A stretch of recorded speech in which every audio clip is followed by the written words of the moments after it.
Nesta segunda-feira, o diretor de negócios da Expresso Planalto, Roberto Torres Santana, esteve na Câmara para explicar a situação do transporte coletivo em Pouso Alegre.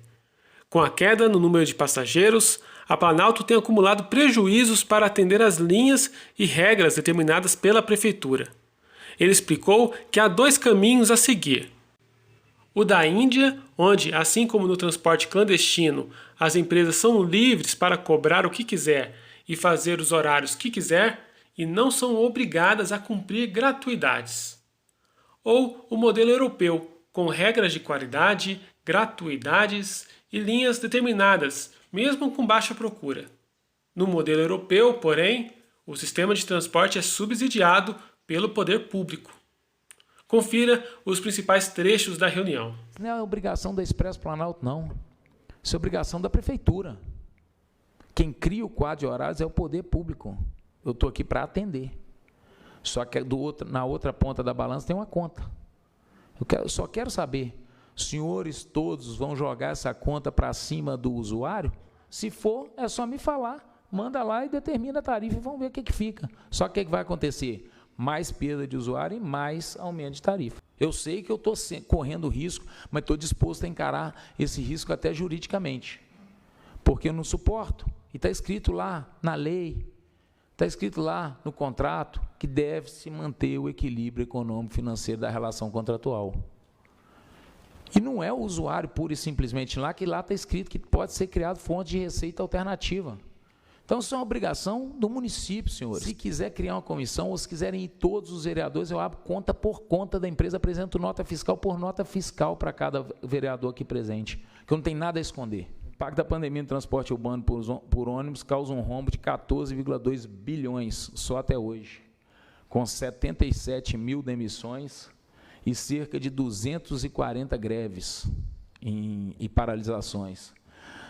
Num corredor muito conhecido dos senhores, que é daqui a São Paulo, dezenas de cidades já estão desatendidas pelo transporte coletivo. E o caos está instaurado. E as prefeituras pensaram, não, se a empresa não quer operar, vem outro e opera. No ano de 2021, vamos falar assim, no biênio 2021, das licitações de transporte realizadas, só as que tiveram apoio financeiro do município é que prosperaram, todas as outras deram deserto. Ninguém quer operar ônibus na condição que está. Porque aí fala, não, mas tem quem quer. Aí eu vou explicar o molde de operação a seguir. O caminho da Índia é onde não tem nenhum apoio, mas eu faço o que eu quero. Eu coloco os ônibus no momento que eu quero, nos horários que eu quero, disputo como eu quiser. E eu sei lutar. Eu ganho dinheiro assim também. Eu atendo e ganho dinheiro assim também, talvez mais do que regrado. Agora, o caminho da direita é onde eu tenho um quadro de horários, eu tenho a qualidade de veículo, eu tenho um ano de frota, eu tenho a exigência de vender o ticket a um preço determinado, eu tenho que cumprir os horários em que ninguém atende, eu tenho que atender as diversas gratuidades, que são 9, e eu tenho que atender com ônibus limpo, com elevador para deficiente, com ano, com idade média. Esse é o caminho do regramento. Esse é o caminho de uma relação contratual. Agora, o que não pode, gente, é o que acontece, que está acontecendo, não estou dizendo pela vontade de ninguém, hoje. É regramento, é ordem, é pedido de cumprimento de horário e nada pelo outro lado, que é a contrapartida de reequilíbrio econômico-financeiro do contrato. De alguma forma, o contrato tem que ser reequilibrado. E seguindo o caminho da Índia, eu queria passar para o próximo slide. Nós vamos ter mais ou menos esse cenário aí no Brasil nos próximos anos. É isso aí que é o cenário do transporte público na Índia. E a outra parte da encruzilhada é a gente tentar buscar ser uma Europa, onde a gente tem transporte eficiente, conforto, pontualidade, mas isso a gente constrói junto. Qualquer tipo de equipamento, qualquer quadro de horário, qualquer quantitativo de veículo, nós estamos prontos para atender. Pronto agora. Não é para amanhã, não. Ah, eu quero colocar mais ônibus, pronto agora. Só que o problema é só lembrar que quando a gente aponta um dedo, tem 4 apontados para a gente, para falar o seguinte, tudo tem conta. A conta vem. Quem paga a conta? É o usuário? É R$10 por pessoa? O país rico não é aquele em que todo mundo anda de carro, não. O país rico é aquele em que todo mundo quer andar de transporte público, tem confiança de andar do transporte público. Eu não quero assistência para a empresa. Zero. O discurso de que está ajudando a empresa, que está cedendo para a empresa, isso é balela. Está auxiliando o usuário a ter um transporte público de qualidade, a pagar menos na sua tarifa. Isso cabe aos senhores decidirem. A mim cabe cuidar da sobrevivência da empresa. E a sobrevivência da empresa passa por essas duas encruzilhadas. E o que eu vim perguntar a todos os senhores é qual caminho nós vamos tomar em Pouso Alegre. Eu estou pronto para tomar qualquer um dos dois caminhos que os senhores decidirem, menos o caminho do meio, em que eu sou coberto de exigências e o dever de reequilíbrio contratual não é cumprido. Isso não dá mais. O que movimenta a parte forte da população que vai trabalhar e que vai se deslocar e que usa todo dia é o transporte público. Não se iludam. Temos aplicativo e tal, desde que o ônibus pare aí 2, 3 dias, que os senhores vão ver o que é o peso de um transporte público. Isso aconteceu em Juiz de Fora recentemente. Nós tivemos uma greve de 5 dias que virou guerra na cidade. Nada andava, nada movimentava. E Pouso Alegre não é uma cidadezinha, não, gente. Pouso Alegre é a cidade que está entre as 5 mais importantes do estado de Minas Gerais. Se quer transformar nisso, é só me dizer, eu sei lutar nesse ambiente também. O que não pode é deixar uma multinacional de aplicativo vir parar na cidade, levar o dinheiro do usuário, do cliente, para fora do país, não ser taxado em nada, usar a nossa malha viária, nunca é taxado em nada. Eu não estou falando do motorista do aplicativo, não, que esse aí está sofrendo tanto quanto nós, ou mais. Porque ele está ali, porque ele está faltando um emprego, porque ele tem que trabalhar, ele tem que botar comida em casa. Então, esse aí fica, às vezes, com 25% de uma corrida. E o resto vai para a multinacional. E às vezes defende a multinacional. Então, nós temos uma receita projetada pelo contrato hoje de 2 milhões e 50 mil, aproximadamente. E a nossa receita está em 1 milhão e 8. Então, nós estamos com um déficit de 1 milhão e 37 mil no sistema de transporte de Pouso Alegre hoje, com a tarifa atual de R$ 3,90, sendo que a tarifa seria R$ 7,91. Então, a tarifa hoje tem que sofrer para botar só nas costas do usuário, que normalmente o que todo mundo está fazendo por aí pelo Brasil faz. Não, tem que calcular, eu coloco uma linha a mais sem ser muito tecnicamente viável, eu coloco um horário a mais, eu vou e coloco 100% de aumento no usuário. É isso que eu estou aqui lutando há muito tempo em diversas prefeituras e câmaras municipais para evitar que nós tenhamos um rombo nas contas do usuário comum. Aí fica a minha dica aqui de voltar a possibilidade na lei orgânica para colocar aí uma cooperativa de vans para, quem sabe, poder ajudar essas linhas aí que a empresa vai deixar para trás. Se, no caso, a gente não mandar eles para o caminho da Europa, como diz ele. Vereador, com todo respeito que eu lhe devo, eu vi que a sua posição é seguir para o caminho da Índia. Não tem problema. O senhor tem que entender só uma coisa. Tem um contrato, vereador. Tem um contrato assinado com uma responsabilidade muito grande. Eu não sou contra. Eu não sou contra a cooperativa de vans. Eu só quero saber quem vai pagar a conta do resto do contrato. Tem que basear em discussão legal e não política. Isso aqui não pode se tornar palco, vereador, de desejos individuais.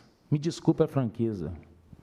Eu só falo uma coisa, quando o senhor fala que não mudou, isso é desejo individual de atender uma demanda de uma específica classe, me perdoe. Porque o senhor sabe, vereador, que tínhamos menos de 20 e poucos ônibus, quando eu entrei na cidade, que eu contei, rodando com idade superior a 15 anos de idade média. O senhor sabe que não cumpria nem 30% do quadro de horários, vereador? O senhor sabe que nós tínhamos mais de 90 quebras semanais no transporte público, vereador? Então, o senhor sabe que hoje nós temos 56 ônibus 0 quilômetro no sistema, vereador? O senhor sabe que nós atendemos 99%, pré-pandemia nós atendemos 99% dos horários, vereador? Eu aguardo o senhor me dar atenção, porque eu prestei bastante atenção. O senhor sabe, vereador, que qualquer relação contratual pode ser alterada, só que tem que pagar a conta, vereador.